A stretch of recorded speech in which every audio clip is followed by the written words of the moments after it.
পরিবারের সদস্যদের সঙ্গে ঈদের আনন্দ ভাগাভাগি থেকে বঞ্চিত রয়েছেন চাঁপাইনবাবগঞ্জের মহানন্দা প্রবীণ নিবাসীরা। কারো সন্তান প্রবাসে থাকায় কেউ বা অবহেলার শিকার হয়ে, আবার কেউ একাকিত্ব দূর করতে ঠাঁই নিয়েছেন এই বৃদ্ধাশ্রমে। একাকী কাটাচ্ছেন ঈদ। চাঁপাইনবাবগঞ্জ প্রতিনিধি আতিক ইসলাম শিকর পাঠানো তথ্যচিত্রে বিস্তারিত আফিয়ার রহমান স্নিগ্ধার ডেস্ক রিপোর্টে। বাড়িতে আছে বাপু, আমার কেউ নাই, আমি ছাড়া, আল্লাহ ছাড়া কেউ নাই, বুঝছেন। আর আপনার মেয়েরা আছে, মেয়েরা দেখতে তো মোবাইল হারিয়ে ধরেন কথাবার্তা কহা কই সব বন্ধ হয়ে গেছে। ছেলেরা কোনো কথা বলতে যায় না। একসময় সন্তানের জন্য নিজের সবটুকু বিলিয়ে দিয়েছিলেন যারা, জীবনের প্রান্তভাগে এসে আজ তারাই হয়ে উঠেছেন বোঝা। এক পর্যায়ে পরিবার পরিজন থাকার পরও মা বাবাদের ঠাঁই মিলেছে বৃদ্ধাশ্রমে। ফলে প্রিয়জনদের ছাড়াই একাকী ঈদ কাটাতে হচ্ছে চাঁপাইনবাবগঞ্জের মহানন্দা প্রবীণ নিবাসীদের। বৃদ্ধাশ্রমে থাকা প্রবীণরা বলছেন, সন্তানরা প্রবাসে থাকায় ও কর্মক্ষেত্রে ব্যস্ততার কারণে অবহেলার শিকার হয়ে তারা এখানে আশ্রয় নিয়েছেন। অনেকে আবার একাকিত্ব কমানোর জন্য স্বেচ্ছায় বেছে নিয়েছেন এ ঠিকানা। এখানে ভালোই পরিবেশ, এখানে ভালোই এরা খাবার দাবার, চিকিৎসা সব কিছুই দেখাশোনা করে। পরিবারে একটা মেয়ে আছে,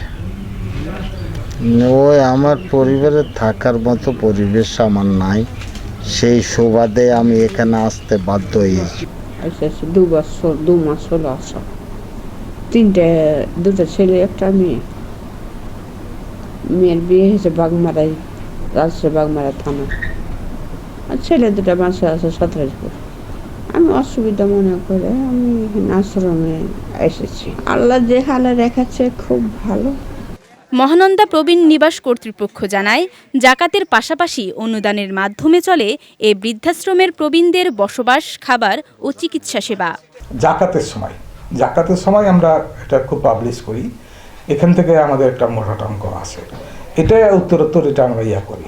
এছাড়া তেমন কিছু আছে না। অনুদান একবার বছরে সহযোগিতা পাই, ওই সমাজ কল্যাণ থেকে পাই একবার, এটা খুব কম। জেলা পরিষদ থেকে কিছু পেয়েছি, এ নিয়ে আমরা চলি। এদিকে পরিবারের সদস্যদের সঙ্গে ঈদের আনন্দ ভাগাভাগি থেকে বঞ্চিত বাবা মাকে নিয়ে আগামীতে ঈদ উদযাপনের আহ্বান জানালেন এ সমাজসেবা কর্মকর্তা। আগামী বছর আসার আগে যেন যে সমস্ত বাবা মারা এখানে রয়েছে তারা তাদের সন্তানদের সাথে ঈদ উদযাপন করবে, তাদের নাতি নাতনির সাথে ঈদ উদযাপন করবে। সমাজসেবা পরিবারের পক্ষ থেকে সমাজসেবা পরিবারের একজন ছোট্ট সহকর্মী হিসেবে আমি এটাই উদাত্ত আহ্বান জানাই।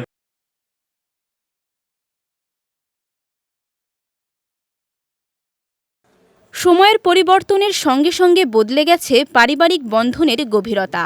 তবে একসময় প্রিয়জনদের মধ্যকার এ দূরত্ব ঘুচবে, মিলবে কাঙ্ক্ষিত ভালোবাসা ও সান্নিধ্য। সেই অপেক্ষাতেই রয়েছেন বৃদ্ধাশ্রমে থাকা বাবা মায়েরা। বিজয় টিভি নিউজ ডেস্ক।